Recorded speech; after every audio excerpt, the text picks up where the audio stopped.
Welcome to Nightmares Incorporated, where our goal is to make your sleep anything but restful. So sit back, relax, and enjoy tonight's tale, entitled The Coleman Abductions.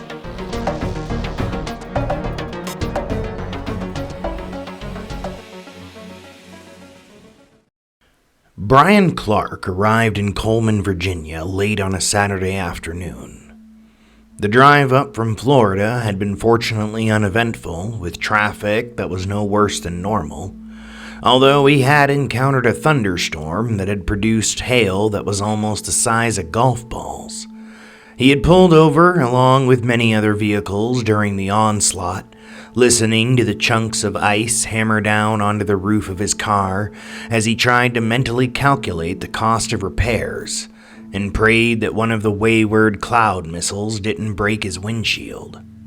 The hail only lasted 5 minutes or so, and then the sky calmed down and went back to raining, as if it had proved its point.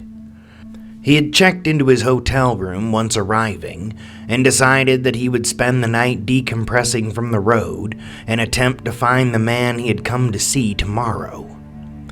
For the last 10 years, Brian had been an investigative journalist specializing solely in UFO activity and other such sightings involving possible life from beyond the Earth.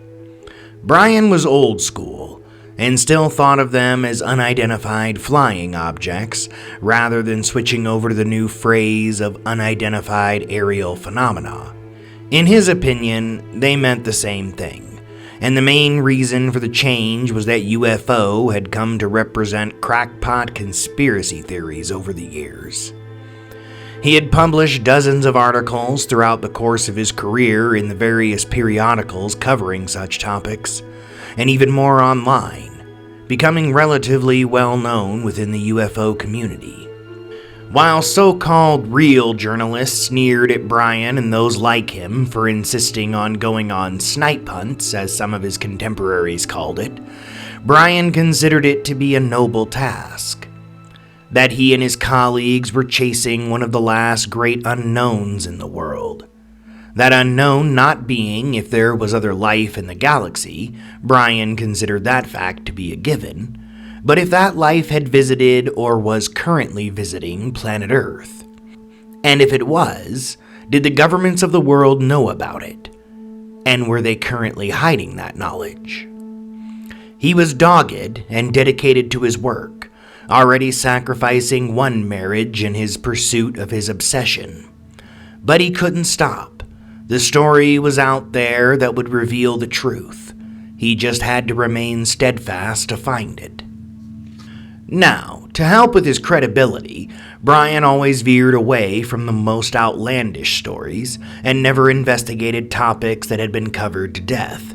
He couldn't count how many times he had been asked to look into Dulce, or Area 51, or the Bermuda Triangle. Over the years, he had turned down appearing on Ancient Aliens twice, because as far as he was concerned, that show had been off its rocker since its inception. To Brian, the more fantastical stories damaged the entire field of UFO research, making all involved look like crackpots wearing tinfoil hats through sheer association. That was why, when a contact he had made through social media told him about abductions taking place in the city of Coleman, Virginia, Brian had at first paid very little attention. The whole thing sounded like something straight out of the X-Files. According to his contact, Robbie, at least 15 people had been taken from the streets of Coleman over the last 2 months, and the media wasn't covering it. Robbie went on to explain that while 2 of the disappearances had received a little coverage at first, the other 13 had not been mentioned in any paper or online article. And Robbie believed that it was because the other 13 people had been members of the sizable homeless community in Coleman. When asked if he would look into it, Brian was skeptical at first, not wanting to get involved in something that would perhaps lead to a knock on his credibility. But then Robbie sent a picture of 2 men dressed in black suits who were apparently dragging away a disheveled-looking woman in what appeared to be one of the rougher areas of the city. While this could have been anything, Brian did find it intriguing. He had asked who had taken the picture. Robbie had told him that the picture was taken by a man named Ozzie Shepard, who frequented the area where the photo was taken and had become Robbie's contact in the case. "I'm telling you, Brian," Robbie had said a few days prior over the phone, "there is something going on in Coleman, and no one is talking about it. Just come to Coleman yourself. You'll see what I mean. Just talk to Ozzie. He's seen shit, man. He's only shared a little with me, but says he'll give you the whole story if you come here personally." "Why me?" Brian had asked. "I showed him some of your previous articles, man," Robbie had replied. "People respect you in the community, and even those outside of it can't take too many shots at you. You're believable, and you don't just cover any crazy old shit you hear about. You're picky, and Ozzie says that's what he needs." 13 unreported disappearances, you say? Brian had asked. 13 that Ozzie knows about, Robbie answered. He says there could be more. This presented an interesting situation to Brian. While he didn't think men in black suits equaled alien activity, there might be a real hard-hitting story in people from a marginalized community disappearing and the mainstream media either not noticing it or ignoring it outright. Human trafficking or something similar was Brian's first guess, and while that wasn't his area, the idea of breaking a story that the real journalists had ignored did interest him quite a bit. Not to mention the boost that such a story would add to his own credibility going forward. So as far as Brian could see, the situation was a win-win for him, if there was actually something to it. Things changed somewhat 2 days prior when Robbie had gone radio silent, not answering any of Brian's calls or returning any of his texts. This sudden silence concerned Brian, as it implied that there was something to this story, and perhaps Robbie had gotten too close to something that was genuinely dangerous. However, instead of being dissuaded by the idea that someone he had been working with had run afoul of nefarious people, Brian was more intrigued by whatever was going on in Coleman. He knew as well as anyone in the journalism industry that it only took one big story to make your career. Stories like Hiroshima by John Hershey, or Report from Vietnam, Who, What, When, Where, Why by Walter Cronkite on CBS News, in which he declared the war in Vietnam a failure. There were several other examples, but not very many in the UFO community. Of course, there were well-known people like George Knapp, John Keel, and Linda Moulton Howe, but not a single smoking gun article that could be considered beyond refute, at least not in Brian's opinion. So whether it was man or extraterrestrials that were responsible for the apparent ongoing disappearances in Coleman, Virginia, Brian had come to believe that there was indeed a story to be told there. Inwardly, Brian was hoping for an extraterrestrial explanation, something that could not be argued with, irrefutable proof of life beyond our planet, and proof that it was coming here. The idea that such beings might be hostile was a terrifying prospect, of course, but Brian had to admit that hostile aliens would make for a better story. However, even if he walked away with a story about the homeless and how they can disappear without anyone noticing, maybe titling the article The Forgotten American Citizens, a story in which his own local source had vanished while bravely doing research, well, that could be worth a Pulitzer, perhaps. And what something like that would do for his career was worth almost as much as a story that, even if believable, would likely come without tangible proof of an extraterrestrial menace. Brian tried to get in touch with Robbie once again before he went to sleep, but as had been the case over the last couple of days, the phone went straight to voicemail. The idea that Robbie had been trolling him and that this was some elaborate prank had occurred to him, but he had already resolved to see it through. He had been in contact with Robbie for the last 3 years, ever since the young man had held a long dialogue with Brian in the comments section of one of his articles. The subject of that article was the Battle of Dulce and how, in Brian's opinion, it was a complete fabrication that hurt the UFO community as a whole, and Robbie had disagreed. While the dialogue had started heated, it had mellowed out over time, and they had settled into a civil conversation about what stories should be considered too outlandish in a topic that no one really had all the info on. Brian liked the kid, and had kept in contact with him ever since. Robbie had sent him some interesting UFO footage over the years that he had written a few well-received articles about. Articles that speculated if these were of alien origin or were drones that were being secretly tested by the United States military, which not only satisfied Brian's UFO audience, but also brought in some fresh readers who were more interested in government conspiracies and cover-ups. So if this was a prank, Brian would have to respect it, because it was one hell of a long con. The next morning, after breakfast, Brian tried contacting Robbie again just in case, and then headed out into the city. There were a few locations that Robbie had provided that the contact Ozzy was known to frequent. Brian would start with these. The first two were a bust, although he did take some time to speak with a few of the locals about anything they may know about the disappearances. He didn't get much, although he did pay each individual for their time, and he did collect a few pictures of the areas in which these people who were apparently vanishing lived. Morning bled into afternoon as Brian made his way through the city. He had known that Coleman had a sizable homeless population, but he was appalled by their living conditions, and it occurred to him that if these people had become the target of someone, alien or otherwise, it was a sinister situation, as not only had many of these people simply fallen through the cracks of society, but now they were supposedly being taken at will. Regardless, it was going to be one hell of a story if true. Around 4 p.m., Brian made his way into the third area that Robbie had provided. It was easily the worst of the three, and Brian imagined that if he looked up wrong side of the tracks in the dictionary, a picture of this place would pop up.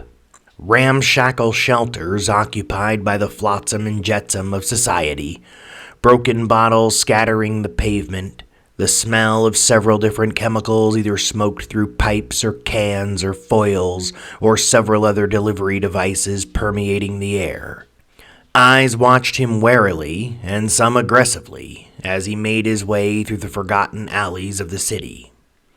He asked a couple of people if they knew the name Ozzy, but didn't get a bite. He asked about people disappearing, and he would receive silence and frightened eyes in response. Afternoon wore on, and he was about to abandon the search when he saw 2 men wearing suits further down the alley. The people around them were parting like the Red Sea as they walked through, their heads turning this way and that as if they were searching for something, or someone. Brian began to make his way toward them, planning on confronting them about what they were looking for, doing his own version of a little ambush journalism, when a pair of strong hands grabbed his shoulders and pulled him into an alcove. Brian began to yelp in surprise, but suddenly he was shoved hard into the brick wall of a building and a hand was clamped over his mouth. "Don't make a sound, son," said a voice with the unmistakable sound of a lifetime smoker, "unless you want to fucking die." Brian had been struggling at first, but the word die got him to cease. Instead, he kept his hands clasped over the hand covering his mouth and focused his vision on his assailant. He made eye contact with an older man with white hair and a white beard, skin that looked leathery from sun exposure, chapped lips over yellowed teeth, wrinkles around the eyes. But the eyes themselves were steady, serious, and scared. "I ain't gonna hurt you, son," the old man said, "but those men over there will. So don't scream when I remove my hand, okay? He then whispered something else that Brian could not quite make out. To Brian's ears, it sounded like Alpha Omega Agenda. But that couldn't be right. Brian nodded, hoping to communicate to the old man that he wouldn't yell out, but the man didn't remove his hand yet. I mean it, son, the old man said. If you yell out or run once I let go, those men'll kill you. Me too, most likely. They're looking for me. The old man proceeded to remove his hand from Brian's mouth, never breaking eye contact, and Brian could clearly see that this man was indeed afraid. The man also had a slight tremor, it seemed, his head moving at erratic intervals, likely a side effect of years of alcohol abuse. Are you Ozzy? Brian asked quietly. Yeah, I'm the man you came to see, the old man answered. Now please, son, come with me before they spot us. Brian hesitated for another moment, but there was something about the pleading look in the other man's eyes that compelled him to follow. Brian nodded to communicate that he would come along, and the old man smiled slightly, looking relieved. Follow me, son. Keep to the walls and the shadows. I don't live far from here. The old man turned and began to make his way down an alley opposite of where they were, walking slowly, seeming to have a bit of a limp and with a slightly hunched posture. Brian followed easily, more than once wondering if this was the wisest decision, following a grimy old man he had just met. But Brian could not satisfactorily explain to himself what two men who looked like they were straight out of the Men in Black were doing in an area primarily occupied by the disenfranchised. If it was a drug bust of some kind, wouldn't they be uniformed, or at the most be plain-clothed police officers? And then there was the fear in the old man's, Ozzy's, eyes. Brian didn't think that kind of look could be faked. There was clearly something this hunched-over man was afraid of. So Brian figured he could go along for a while at least, and hear what the old fellow had to say. 15 minutes later, they arrived at a small ramshackle home that wouldn't look out of place in a documentary focusing on the impoverished percentage of the population. Ozzy went in first, and almost reluctantly, Brian followed. The interior was dark, but that was quickly remedied as Ozzy began flipping on lights, and then motioning for Brian to move out of the way of the door. Once the reporter did, Ozzy locked several deadbolts along with the lock on the knob. While this did not make Brian feel more comfortable about his situation, he immediately put some space between Ozzy and himself. The old man had appeared strong in the alley, but Brian was confident that he could knock him aside with a charge if needed. Ozzy turned and took a look at the younger man, almost instantly recognizing the defensive posture Brian was in, left foot forward, body turned sideways. You ain't got nothing to worry about, son, the old man spoke plaintively. I said I wouldn't hurt you, and I meant that. I need your help. Please. Again, Brian only heard sincerity in Ozzy's voice, and he allowed his guard to drop slightly. Forgive me, Ozzy, Brian said, but I'm sure you understand that it's kind of hard to trust someone you just met. Did you know Robbie? Yeah, Ozzy responded, although I ain't seen him in a couple days. He said he'd come down with you when you came to see me, to let you know that I was on the up and up. Did something happen to him? I don't know, Brian answered honestly. I haven't spoken to him in a few days myself. The old man surprised Brian by pounding the side of his hand against his front door once, twice, and then a third whack right in his own forehead. God damn it, Ozzy said in a voice that sounded on the verge of tears. They got him. God damn it, they got him because of me. He kept striking himself in the head as he continued to repeat the admonition, prompting Brian to approach him and grab his arm to prevent him from assaulting himself any further. Hey, Brian said calmly and then firmer. Hey, Ozzy, stop it. Ozzy ceased his self-beating, but Brian kept a firm grip on his wrist. Whatever happened to Robbie wasn't your fault, Brian said. He knew this type of job can be dangerous, and maybe if you help me find out what happened to the other people who've gone missing, we can find out what happened to him too. Okay, Ozzy?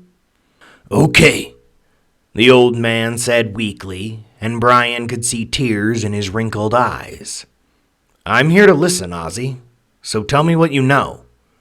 Okay, Ozzy said again. But first I need a drink. You want a drink, Brian? I'm okay, Brian answered. Not even a bottle of water? Ozzy ventured again. It's cold. Let an old man be a good host at least. Okay, Brian relented, figuring while he wouldn't drink out of a glass in this dingy little house, a cold bottle of water should be safe enough. Ozzy toddled off to the kitchen and after a few moments of scrounging around, came back holding a bottle of water and a mason jar containing a dark green liquid. As he handed the water to Brian, the younger man nodded at the mason jar. What's that? He asked. Just a little concoction of my own, Ozzy said with a slight smile. Moonshine? Brian asked. Nah, the old man replied. Nothing as crass as that. Maybe if you take a shine to me, you'll try some. I promise if you do, you won't drink any of that pussy imported shit anymore. Brian smiled a little himself, and also took note that the old man's tremors had seemingly improved. Perhaps it was worse when he was nervous, the young man thought, not wanting to ask as he wasn't sure if that would be considered impolite. Maybe I will, Brian said in reply, and after checking that the seal on his water bottle had not been broken, he opened it and took a drink. It was indeed as cold as advertised. You're welcome to a seat, Brian, Ozzy invited, as I got quite a bit to tell you. Ozzy gestured towards a couch that looked like it had seen better days, and a chair that looked slightly less battered.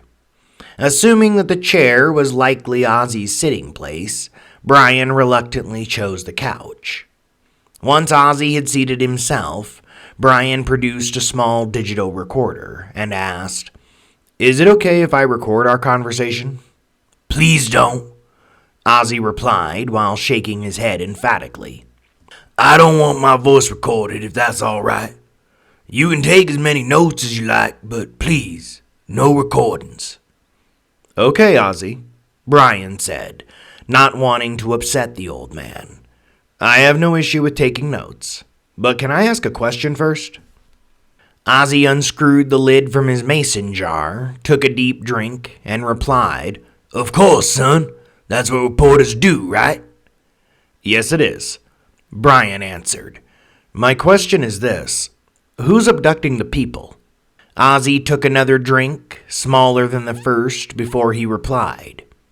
Hybrids, the old man said softly. Hybrids?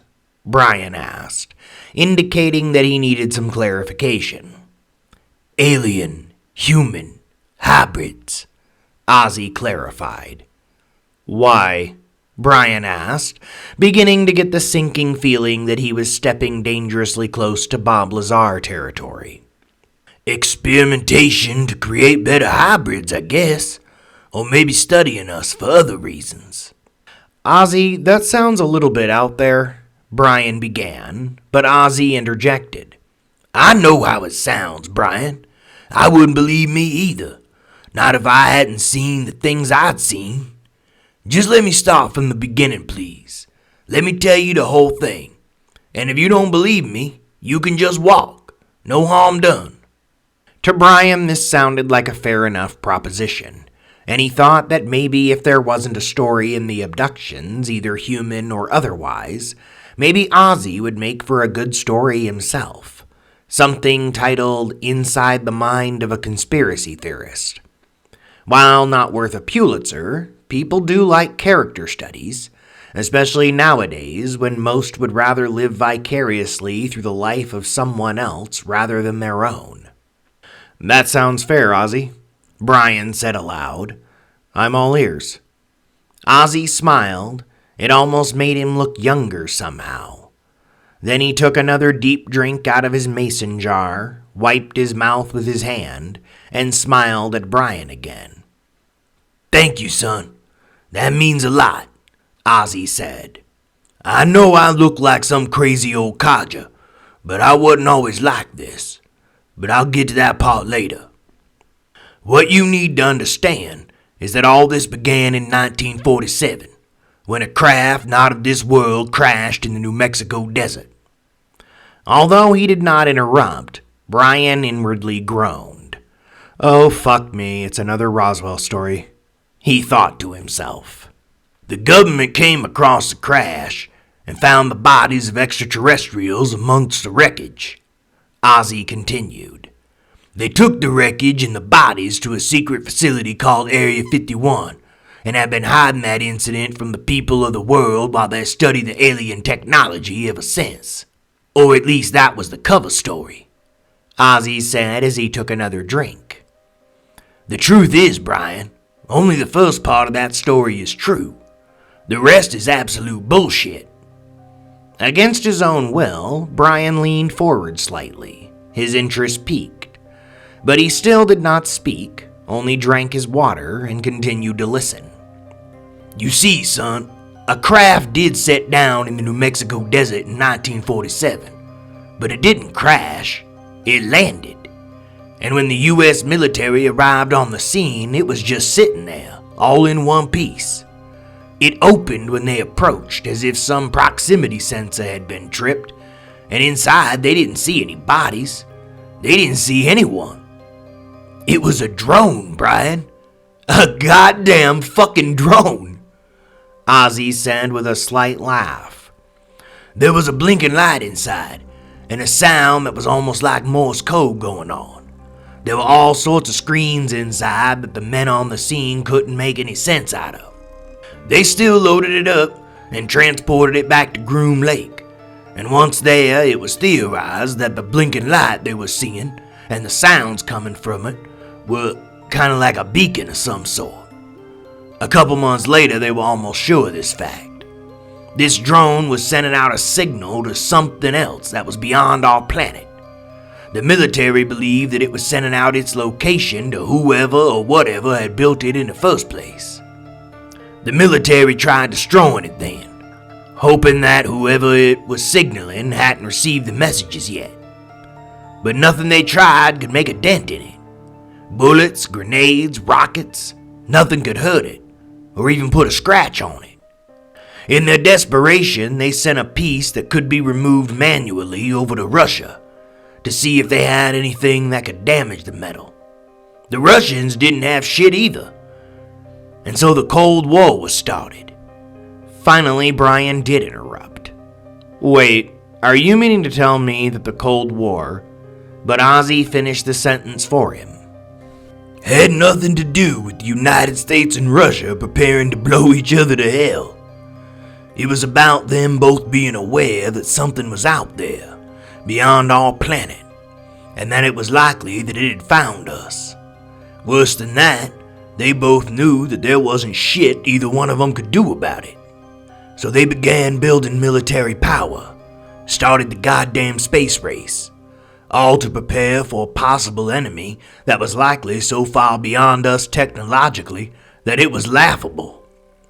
Brian thought to ask why both governments didn't just come clean to their people at that time, but Ozzy had apparently been expecting this question.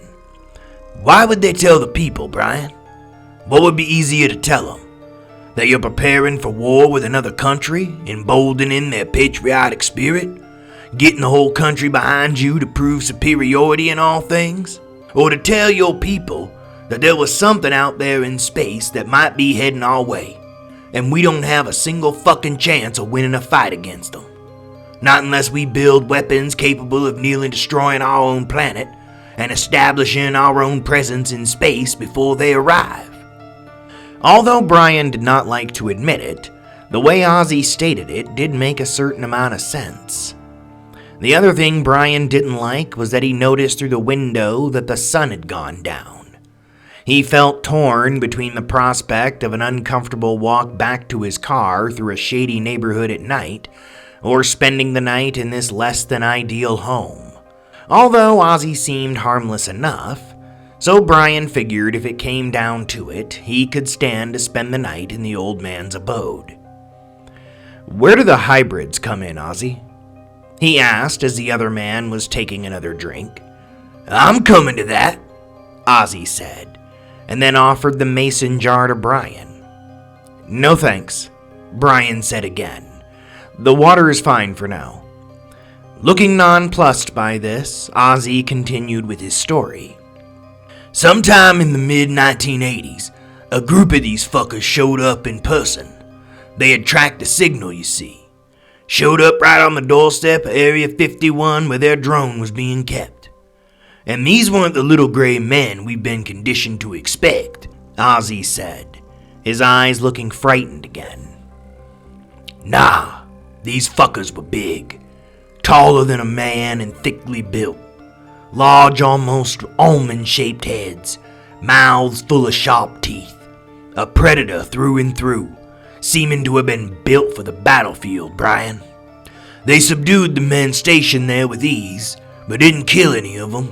I think they did it just to send a message. Alpha Omega Agenda." Ozzy burst out seemingly for no apparent reason, and then continued on, almost as if he hadn't noticed what he had said. "When they finally met with people who could be described as leaders, they spoke to them through some kind of electronic device that would translate what they were saying into a language that could be understood by humans. They were straight to the point with why they were here, no dancing around it. They told those first men that they spoke to that they had designed those drones to find habitable planets, and that their own species was dying, that they sought out beings that they were genetically compatible with, so they could create hybrid beings that could carry on their legacy, their bloodline. They said if we agreed to help them, they would create the hybrids here, and once they had a sizable population, they would take them all off-world to another planet that they could colonize, and if we didn't agree, they would just exterminate us like we was cockroaches. Seeing no way to defeat these beings in a war, the agreement was reached, and the hybrid program began, first in America, and then in every major country on the planet. And while these hybrids can appear human through some kind of mental projection, they don't look human at all underneath, Brian. They're fucking monsters underneath. And the worst part is this: the entire agreement is bullshit too." Ozzy paused for another drink, giving Brian the chance to ask another question as he finished his water. "What do you mean it's bullshit, Ozzy?" "Because the story doesn't make any goddamn sense, Brian. Why the fuck would they take their bastard children to another planet when they had a perfectly good one here? The truth is this: the aliens can't live on our planet. They're too fucking big. They need lower gravity. But the hybrids were built for this planet by design. If you're gonna colonize another world, Brian, what do you think's the easiest way to do it? By force? Or by breeding out the current population? That's why they continue experimenting on us. They want to create something that can override our own genetic code. Maybe something they could spread through the water supply, or crop manipulation, or maybe they just seed the damn clouds with it, tainting our very gene pool with their DNA, so that even normal people will start producing hybrids. They'll do this until there aren't any of us left, or once there's enough of them to carry on reproductive cycles without the fear of inbreeding, then they'll just kill us all. It's an invasion, Brian, and one that we'll never see coming." Ozzy went quiet again, taking another drink of his hooch. Brian sat there contemplating.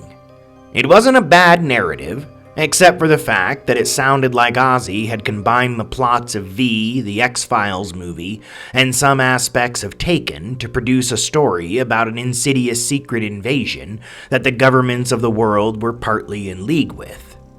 Do you have any proof of this, Ozzy? Brian asked, deciding to go for the jugular right away.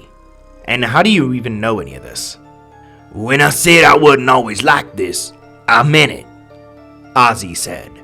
I'm ex-CIA, Brian, the old man said after another sip from his drink. I discovered the truth about the invasion in a secret file 15 years ago. Some of our so-called leaders know the truth, but are of the opinion that they'll be spared if they assist with the takeover. I was caught before I could escape with the file, and they experimented on me. Who? Brian asked. Our own government, Ozzy said, tears rising within his old eyes once again. The same government that I had tried to protect and serve for over 20 years. I think that's why they didn't kill me outright, Brian. Instead, they tried some shit that they must have got from Men in Black, I think. Some kind of device that was supposed to erase my memories. Instead, it did this to me. It fried my brain, mixed me all up, made things funny, gave me this stupid twitch, the Alpha Omega agenda. The old man suddenly yelled and then looked embarrassed. I'm sorry, Brian. I don't know why I say that shit. It's kind of a tic, I guess. Like my shakes. But that only gets really bad when I'm scared or nervous. It's okay, Ozzy, Brian replied, not liking the old man being ashamed of quirks that were obviously not his fault, whether caused by government testing or, more likely, bad firings in the brain. But still, Brian continued, it's a pretty fantastical story, Ozzy. It would be easier to believe if there was some kind of proof. Would a body be proof? Ozzy said quietly, and Brian's nerves went on edge. Have you hurt someone, Ozzy? No, Brian, the old man answered, but I know who one of them is. Who? Roger Carson, Ozzy replied. The philanthropist that's considering a run for Senate? Brian asked skeptically. The very same, Ozzy said. And if he does run, he's very likely to win. Hell, members of our own government will likely make sure he does if they're aware of what he is. They'll help him just to curry favor with them, he finished, looking at the ceiling as he did so. So wait, Brian interjected.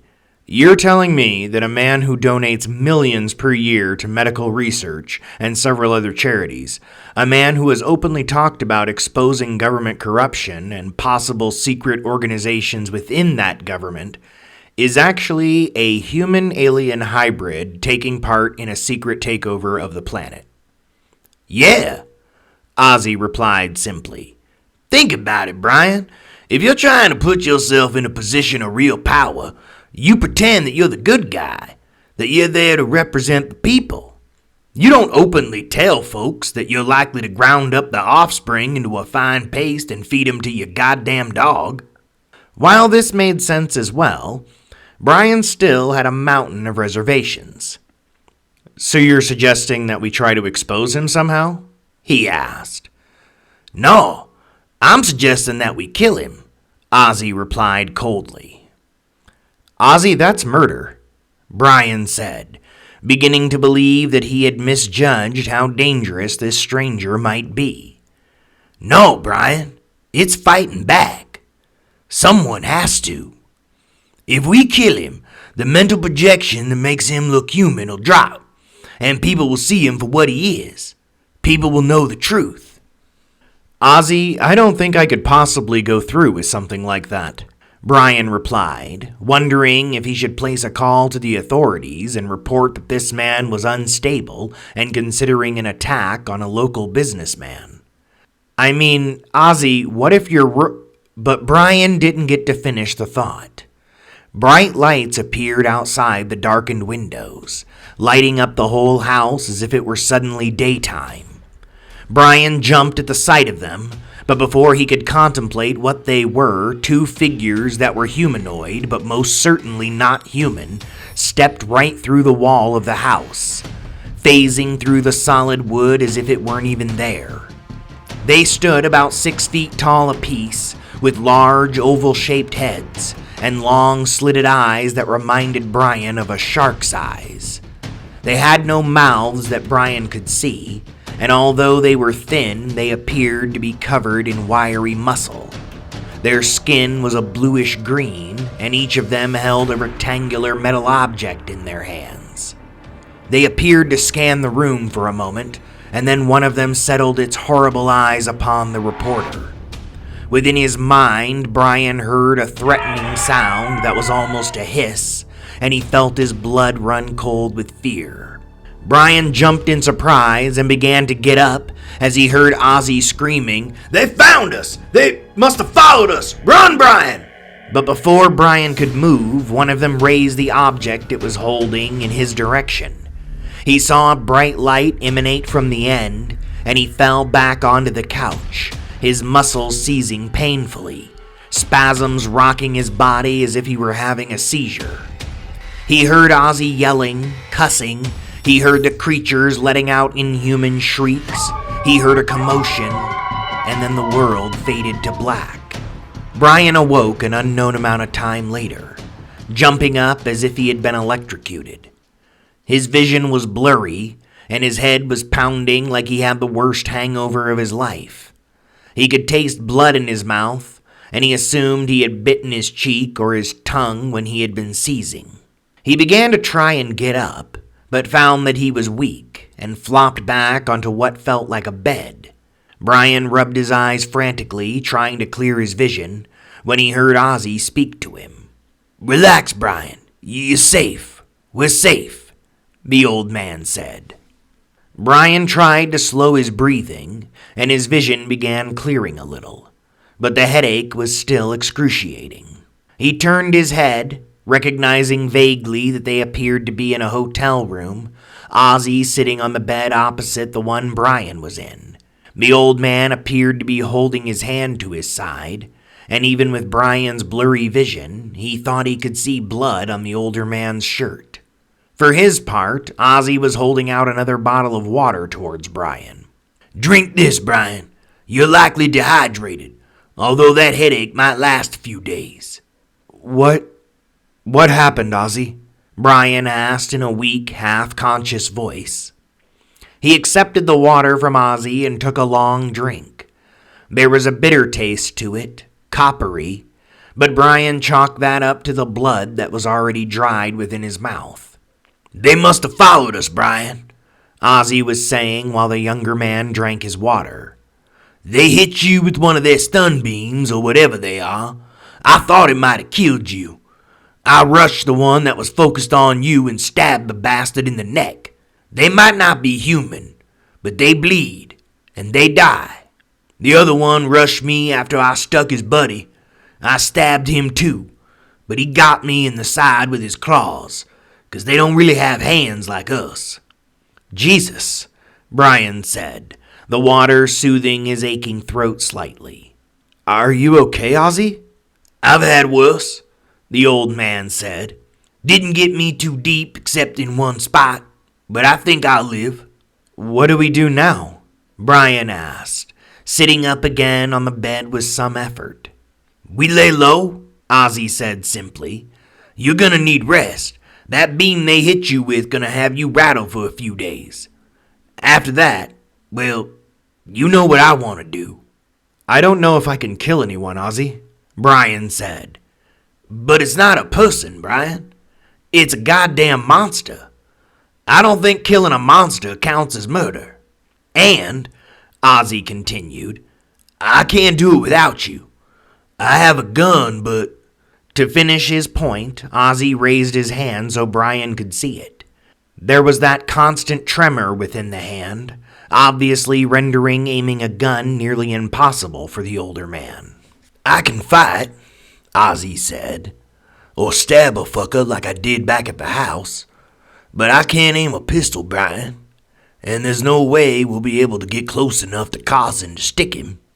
"I just don't know," Brian repeated. "I know that, son," Ozzy said kindly, "and I ain't gonna try to force you to do anything. What's important now is that you rest up. As for me, I need a drink. You want one, Brian?" "Honestly, Ozzy, I could use one myself." The old man smiled at that and fetched 2 plastic cups from the bathroom. Within each cup was the green liquid Ozzy had been drinking at his house. The old man handed one of the cups to Brian and raised his own in a toast. "Alpha Omega Agenda," Ozzy said, although rather than previous times he had blurted out this odd phrase, he was smiling, indicating to Brian that he was doing it on purpose. "Alpha Omega Agenda," Brian repeated, thinking, fuck it, might as well be our war cry, as he tipped his own glass back and took a drink. He had expected the hooch to be bitter or harsh, but was surprised to find it sweet and light-tasting. He favored Ozzy with a surprised look. "This is good," he said to the older man. Ozzy smiled and took a deep drink himself. "I told you, Brian. Better than any of that foreign shit." In response, Brian drained his own glass and laid back down on the bed. "Are we safe here, Ozzy?" he asked. "Yeah," Ozzy replied. "I'm pretty sure I killed the one, and the other one fled back through the wall after I stuck him. I don't think he saw where we went after I drug you out of there." "Thank you for saving me, Ozzy," Brian said as he began to doze off again. "Don't mention it, Brian. You just rest up, and then we can decide what to do next. It'll be your call." The next 3 days passed in a haze for Brian. The headache was almost constant, as was the dizziness and disorientation while he was awake. But Ozzy helped in what ways he could with water, Tylenol, and a glass of his green moonshine to help Brian sleep. The reporter was also plagued by relentless nightmares as he rested. He could not deny what he had seen with his own eyes. Extraterrestrials were real, they were here, in a way, and they were hostile. What he once thought would make for a great story now filled him with horror as he imagined the world the actual aliens occupied. He imagined an apex predator of a galactic variety, a race of beings who spread silently across the cosmos like a plague, colonizing one world after another, bringing them under their rule. A merciless intelligence that preyed upon the weak, co-opted them to its cause, and then annihilated them through eugenics. Ozzy tended to him while he rested, talking to him sometimes, toasting him with Alpha Omega Agenda every time he imbibed the seemingly never-ending supply of moonshine. He thought of Roger Carson while he flitted in and out of consciousness. If this man was indeed one of them, and on the cusp of achieving a spot in the United States Senate, then that would put him but a stone's throw away from the presidency.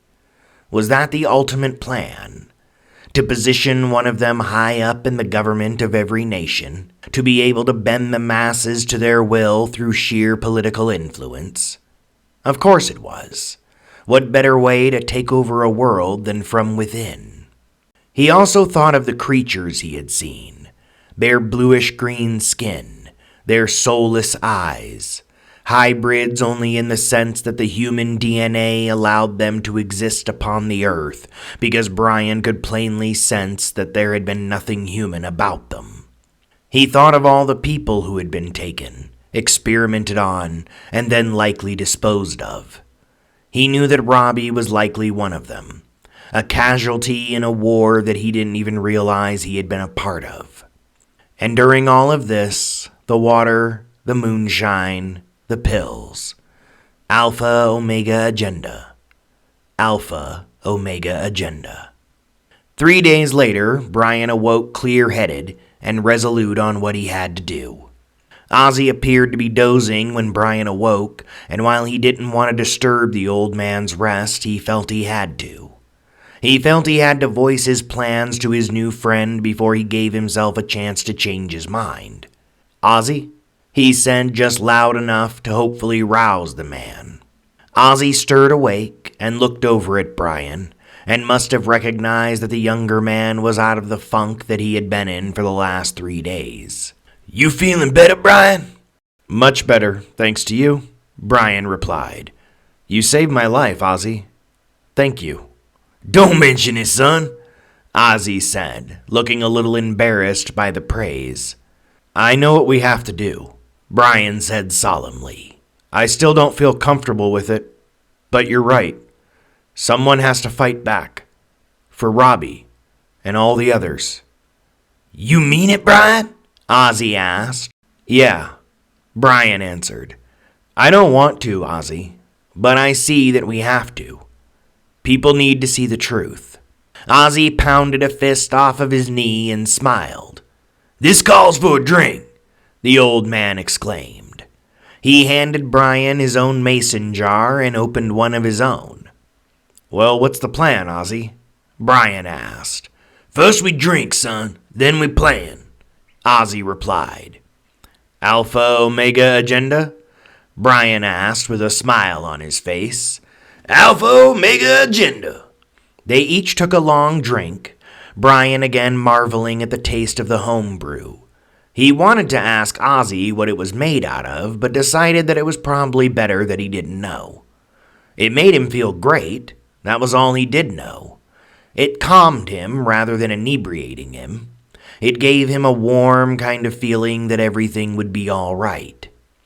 "So what's the plan, Ozzy?" he asked again. "Plan is simple," the old man replied. "I've been keeping tabs on Carson while you've been resting. He's staying at a hotel downtown for some conference he's in town for.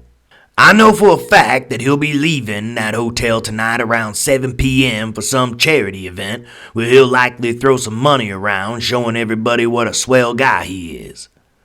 We'll position ourselves outside the front doors. You on the left side, I'll be on the right. I'll cause a distraction, and when I do, you take the shot. Make sure you fire at least 4 times and aim for center mass, Brian. Don't get fancy and go for a headshot. You might miss. So aim for the biggest target. Then we'll head back here. Don't wait for me if I'm not right behind you. I'll catch up. You just make sure you get clear, you hear me?" "I hear you, Ozzy," Brian said. His reservations were gone. He wasn't sure if it was the drink giving him liquid courage, or if it was just the simple fact that he couldn't see any other option. He knew these things were real, had been attacked by them. He knew Ozzy was right. "You're a brave man, Brian," Ozzy said respectfully. "I'm terrified, Ozzy," Brian replied without shame. "Only a man who's scared can be brave, Brian." At 5 p.m., the two men began making their way to the hotel that Carson was staying at. Along the way, Ozzy showed Brian what he was to use for his escape route, demonstrating a control of the situation that reminded Brian that this old man was once a CIA agent. "Remember," the old man had said, "once he goes down, you run, Brian. Don't wait for me. I can handle myself, and I know these streets better than you." Brian promised that he would do as Ozzy instructed. Once at the hotel, Ozzy handed Brian a rolled-up newspaper, the weight of the weapon hidden within apparent as soon as Brian took it from him. "Sit on that bench over there," Ozzy instructed. "The camera doesn't see over there. I'll be over here by the fence. He'll likely have a couple of security guards with him. That's what the distraction's for. Once I get their attention, you make your move, Brian." Brian nodded in affirmation. For the moment, all of his doubts and reservations shoved to the back of his mind, leaving only the will to act. The two men waited in their positions for roughly 45 minutes before the time came. 3 men exited the hotel, 2 in front and Brian's target a few feet behind them. Ozzy approached the men in front leisurely, looking as non-threatening as possible. "Pardon me, sirs," Ozzy began. "Could you possibly spare a couple dollars for an old man?"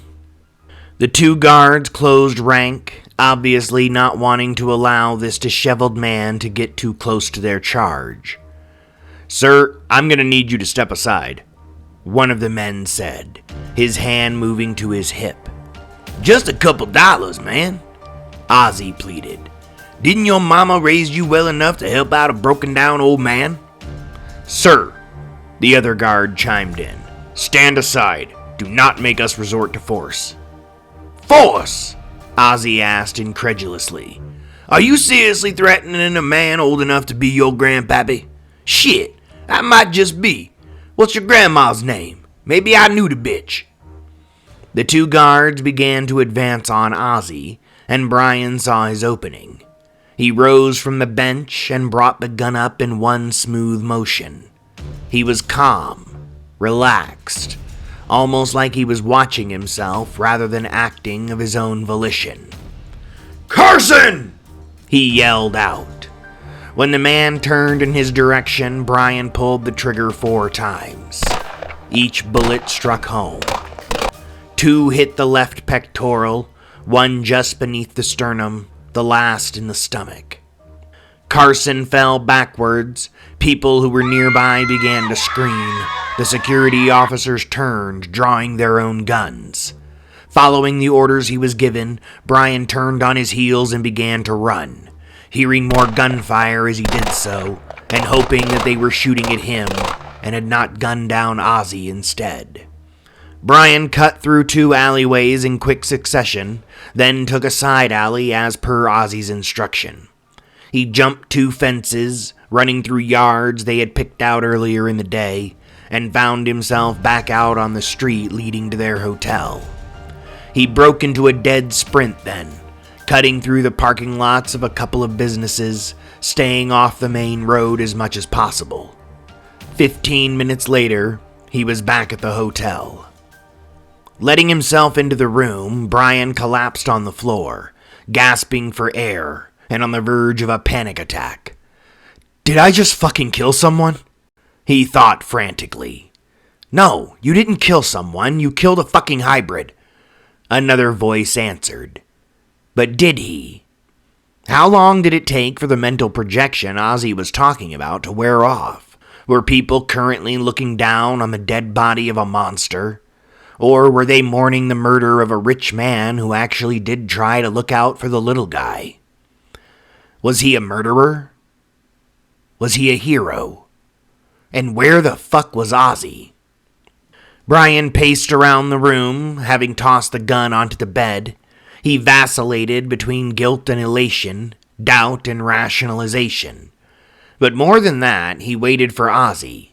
He hoped the old man had gotten away. Brian had no idea what he would do if he was left alone. He had no idea what to do next. Had anyone seen him? Could he be identified? Were there more of those hybrids on their way here right now? And where the fuck was Ozzy? 30 minutes later, after Brian had driven himself half insane, Ozzy finally arrived, letting himself into the room with his own key card. Brian was so relieved to see him that he hugged the old man and nearly burst into tears. "Fuck, Ozzy," Brian said. "I thought they got you." Ozzy laughed and clapped Brian on the back as he hugged him in return. "No sir, Brian," the old man replied. "Fuckers tried, but old Ozzy gave 'em the slip. These are my streets, not theirs." "Did you see his eyes change, Brian?" Ozzy asked. "I saw him. That's why I froze for a moment. Did you see him?" Thinking back to the moment, Brian thought that he had. The regular run-of-the-mill brown eyes Carson had been sporting turned completely black as he fell. "Holy shit," Brian said as the recollection came clearer into his mind. "I did, Ozzy." "Goddamn right you did, son," Ozzy exclaimed as he stepped away from the hug and made his way towards the small kitchenette. "We got one of 'em, Brian. We got that fucker." Ozzy returned with 2 glasses of hooch and handed one to Brian. "Have a seat, my friend," Ozzy said happily. "This toast is for you." Dutifully, Brian sat down in one of the chairs as Ozzy raised his glass. Alpha Omega Agenda, Ozzy said, as if it indeed was their battle cry. Alpha Omega Agenda, Brian repeated, raising his own glass. They both drained their glasses in a single go, Brian feeling truly alive for maybe the first time. Gamma Omega Alpha, Ozzy exclaimed after draining his own glass, and Brian froze in place. Ozzy approached the young man with a concerned look on his face. Brian, can you hear me, Brian? No response. Brian, blink if you can hear me, son, Ozzy implored. But there was nothing. Brian sat catatonic, his empty glass held tightly in his hand, halfway between his lips and the small table he had been intending to set it down upon. His eyes stared blankly forward. Ozzy straightened up and stretched his back, hearing a satisfying series of pops as he did so. He didn't know why he had decided to go with the hunched-over, broken-down old man facade. No more than he knew why he had gone with that stupid Papa Joe tone of voice. And the cuts he had given himself, while a nice touch, still hurt like a bastard. He had definitely made one of them too deep. But the deception had been a rousing success. Maybe it was because people tended to drop their guard more easily around those that they saw as enfeebled in some way. And, as he had often told new recruits, if you're going to commit to a gimmick, you have to commit all the way. Thank God I don't have to talk in that silly-ass smoker's voice anymore, he said to no one in particular. Brian was in the room, of course, but currently Brian was not at home. The old man's eyes hardened, and he flexed his shoulders as the persona of good old Ozzy vanished, and Agent Ramsey emerged. Ramsey strode over to his travel bag and removed a shooter of vodka. It was time for a real drink, rather than that carbonated food-colored apple juice he had been drinking the entire time. Brian had been drinking the same thing, although with a few extra additives, of course. Ramsey had his drink and stared at the young man still sitting blankly in the chair. He remembered how his employers had wanted to kill this man when they heard he might be coming to investigate the abductions. But once again, Ramsey had educated them with his experience. UFO journalist or not, this man had a name, a reputation, a public profile. You could not just dispose of someone like this as they had done with that other kid. I understand, sir, Ramsey could remember saying to one of the nameless higher-ups that signed his checks. I understand that we don't want him poking around, but he's aiming in the wrong direction, sir. He thinks it's fucking aliens that are taking the people. I can work with that. Give me a week to see if I can get anything out of him, Ramsey had requested. And if it goes nowhere, I'll take care of him myself. Permission had been granted, and Ramsey had made sure that the reporter would come with the pictures he had shared with Robbie. Ramsey had then disposed of the young UFO enthusiast, ensuring that the situation would be entirely under his control, and had intercepted the reporter under the guise of Ozzy. The first step had been getting the younger man to drink the water that Ramsey had spiked with LSD. Figuring that Brian might check the seal, Ramsey had injected the bottle with a hypo under the label, and then patched the hole. The next step was to prime Brian with his conspiracy about an alien invasion that he had borrowed from several of his favorite science fiction stories. It wasn't a bad cover, all things considered. It was full of holes, of course, but was just malleable enough that it could be reshaped as needed. Once primed with the story, all Ramsey had to do was react to what he thought Brian had hallucinated at the ramshackle shed that he had passed off as his home, and incapacitate the younger man when the opportunity presented itself. After tasing Brian, Agent Ramsey had drugged him once he was unconscious. Following that, it was just a matter of feeding him the same delusion repeatedly while he had slept, reinforcing the narrative that to Brian would become absolute truth, along with a steady diet of the crown jewel that had been yielded by their years of experimentation, the elixir that was currently finishing its work on the catatonic reporter. Ramsey had not been lying when he told Brian that they were fighting a secret war. But this war had nothing to do with aliens. Ramsey wasn't even convinced that aliens existed. No, this war was against the broken system that governed the world. This war was to usher in the new world to come. Ramsey felt a little bad about Carson and the 2 security guards he had gunned down while they were distracted by Brian running away. He didn't know if the man even had any real political aspirations, but he was still a pain in the ass when it came to achieving the world that Agent Ramsey's organization was trying to build. And there needed to be a sacrificial lamb to discover if Brian could take the last step, to see if the initial programming would take over when the time came and allow Brian to act without thought or remorse, to see if he was ready to join the secret war, to see if he was capable of being a soldier who could help Ramsey and those who employed him bring about the new age, the world that only they could create. Politicians had no fucking idea what they were doing. Half of them were bleeding hearts, the other half pathetic hangers-on, desperately clinging to the power they thought they had. The people were no better. The masses had no idea what they wanted beyond security and safety. They were all so easily manipulated by buzzwords and causes and reality television to distract them from their own meaningless lives. That's why, to control them, you first had to scare the shit out of them. Frighten them enough, and they would gladly hand over chunks of their freedoms for the illusion of safety. And that was where soldiers like Brian came in.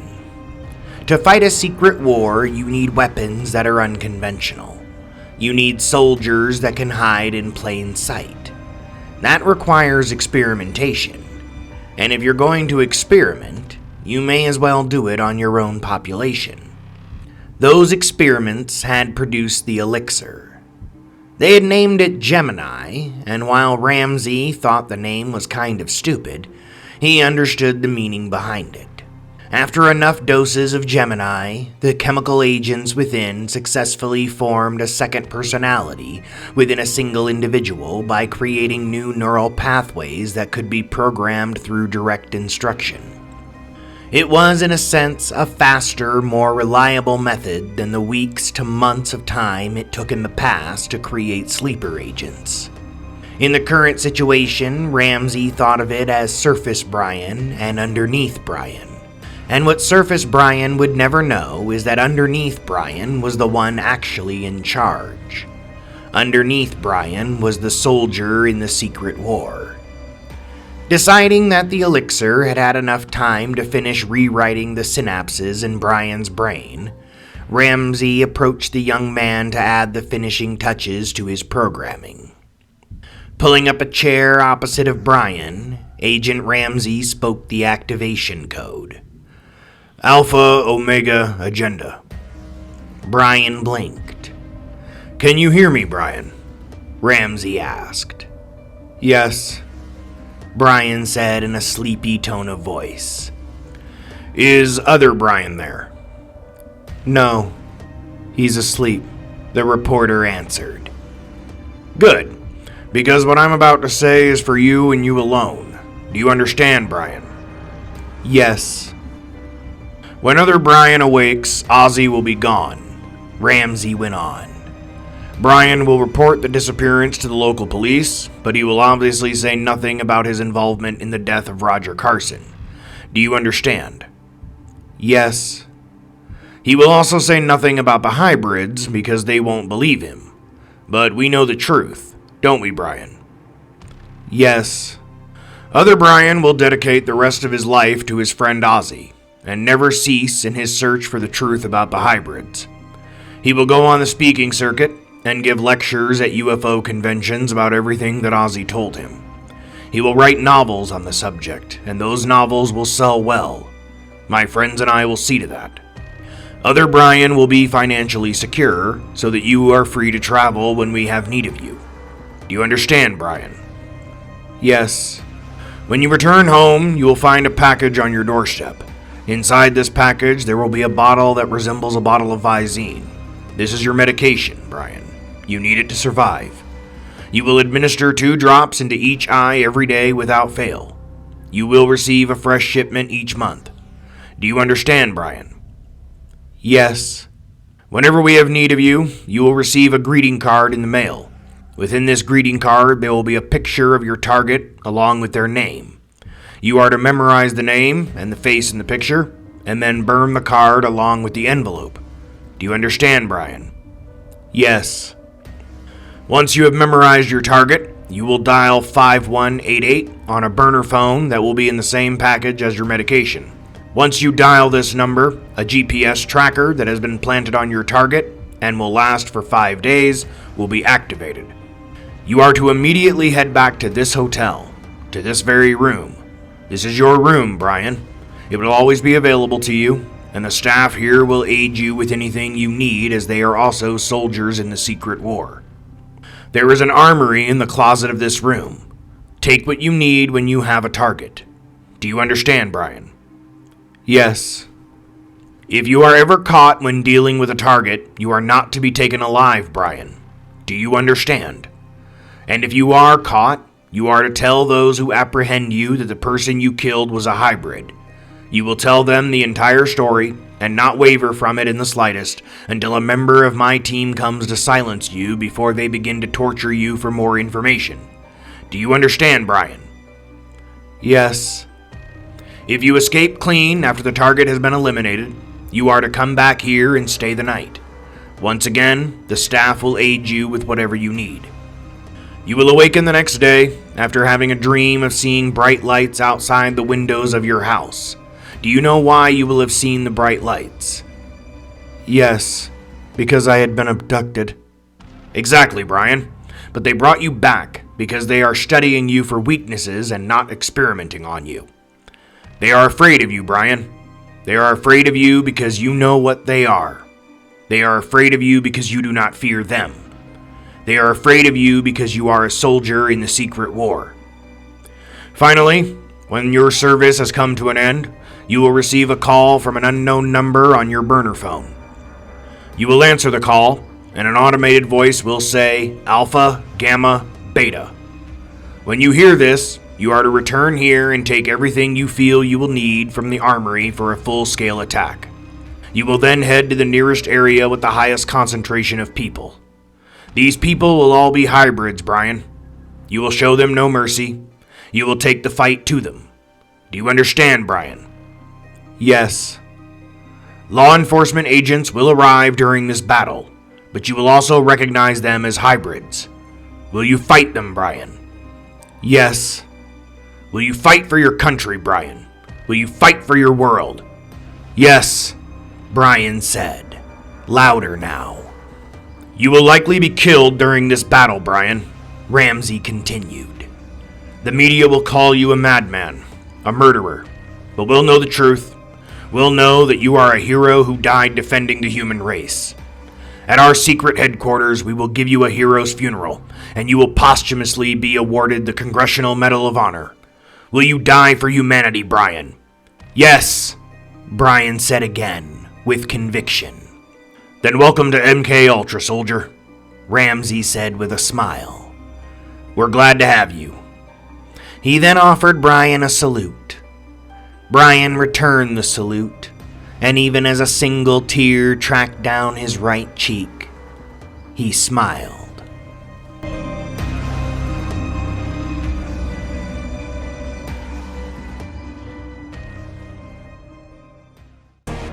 Thank you for joining us here at Nightmares Incorporated, and we look forward to seeing you again next week when we bring you another twisted tale. Until then, sweet dreams.